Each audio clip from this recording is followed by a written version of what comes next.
Arrest చేస్తాను అంటుంటే నాకు నవ్వు వస్తుంది. కాలేజీ స్టూడెంట్ నందినిపై యాసిడ్ పోతామని రిపోర్ట్ చేశారా?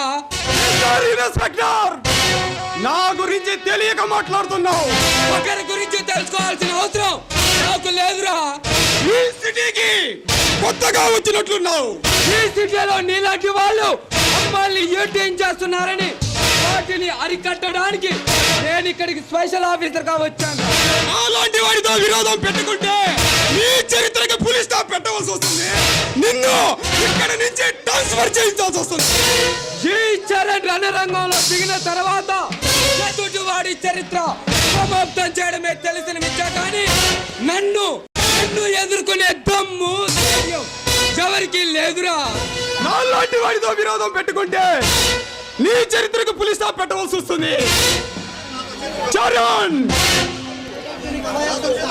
నాతో చేతులు కలిపి అభయమిస్తే నీకు అభయహస్తం అందిస్తా.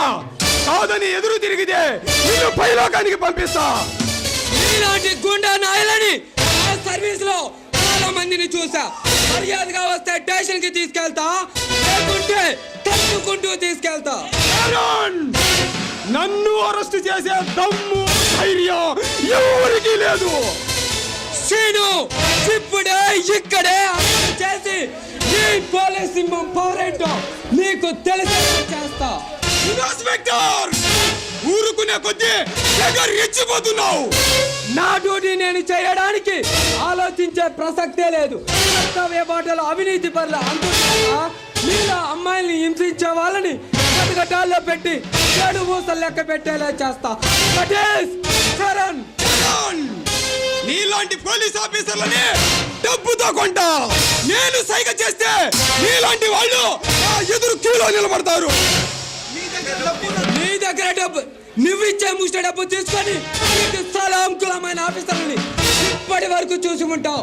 కానీ నేను ఆ కోవకు చెందిన వ్యక్తిని కాదు. ఎలాంటి వ్యక్తులైనా సరే నా శక్తి ముందు దాసోహనాల్సిందే.